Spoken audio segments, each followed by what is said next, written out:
Your love's the melody I can't let go. With you. Hey everyone, welcome back to my channel. আমি স্বাগতা চলে এসেছি নতুন একটা video নিয়ে। তো দেখো এখন বাজে দুপুর 12:30 আর আমাদের ট্রেন ছিল 1টা থেকে।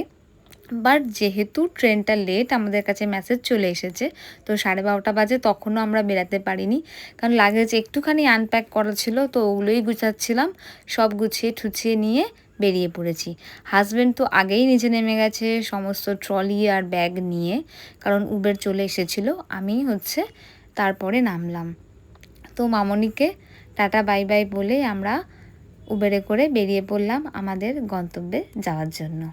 তো আমার এই ব্যাগটা আমি ফিটে নিয়েছি, কারণ আমি লাগেজ টানতে পারি না, পিঠে নিতে আমার সুবিধা হয়। তো টানাটা ও নেয় আর পিঠ ব্যাগটা আমিই নিই। মোটামুটি সমতল জায়গা হলে পিঠ ব্যাগটা আমিই নিই, আর যখন পাহাড়ে উঠি তখন অল্প কিছু জিনিস নিয়ে পিঠ ব্যাগটা ও নেয়। কজ আমি আবার পাহাড়ি জায়গায় খুব ভারী পিঠ ব্যাগ নিয়ে হাঁটতে পারি না। তো এই যে উবেরে করে আমরা টালা ব্রিজ থেকে হাওড়া ব্রিজ হয়ে হাওড়ায় পৌঁছে গেছি। তোমাদের একটু দেখিয়ে দিই গঙ্গাটা কত সুন্দর লাগছে। তো গঙ্গা যেমনই হোক সুন্দর তো লাগেই। তো যাই হোক আমরা পৌঁছে গেছি 2টোরও আগে হাওড়া স্টেশনে। তো এখানে তো অল টাইম ভিড় থাকে। তো ওই ভিড়ের মাঝেই আমরা লাগেজ সব নামিয়ে পেমেন্ট করে একটু ফটোশ্যুট করে নিলাম, কারণ ফটো তুলতে আমার খুবই ভালো লাগে। তো ফটো তো তুলতেই হবে যে কোনো জায়গায়।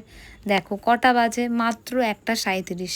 12:30টারও পরে বেরিয়েছি আর 1:37-এর মধ্যে আমরা হাওড়া স্টেশনে পৌঁছে গেছি।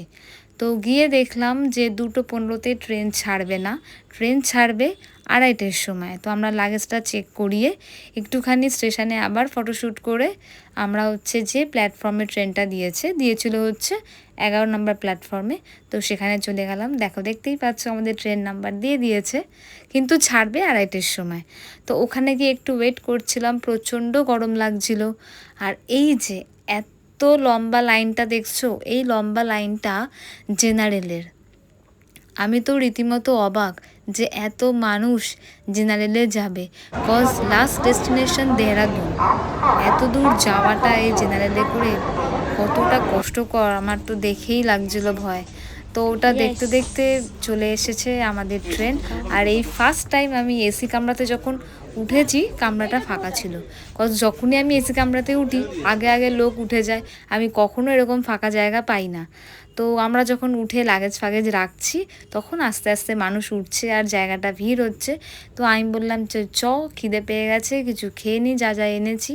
তো রুটি, ঘুগনি, বোঁদে আর আম নিয়ে এসেছিলাম, ওগুলোই আমরা খেয়ে নিলাম।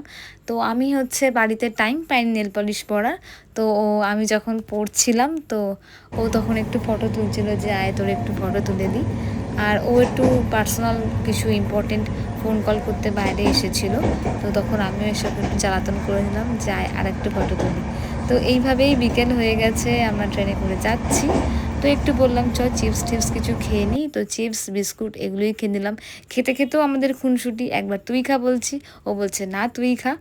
তো এইভাবেই যাচ্ছিলাম। আর বিহারের ওপর থেকে যখন ট্রেন যায় তখন তো দেখতেই পাবে অল টাইম ট্রেনের মধ্যে লোক উঠে বসে থাকে। এদের যতই বলো এরা নামবে না, কারণ এটা এদের স্বভাব। এরা যখনই যে ট্রেনই যায় বিহারের ওপর থেকে সবসময় এরকম ভিড় থাকবেই। তো ওই দেখতে দেখতে আমরা রাতের খাবারটা অর্ডার দিয়ে নিলাম।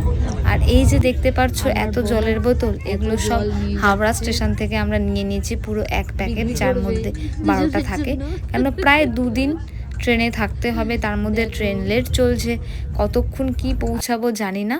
তো ওই জন্যই আমরা পুরো একেবারে সব বোতল একসাথে নিয়ে নিয়েছি, যে যা বাজবে, বাট জলের যেন কষ্ট না হয়। তো তারপরে চা এলো, তো ও একটা চা নিয়ে নিল, আমি তো চা খাই না।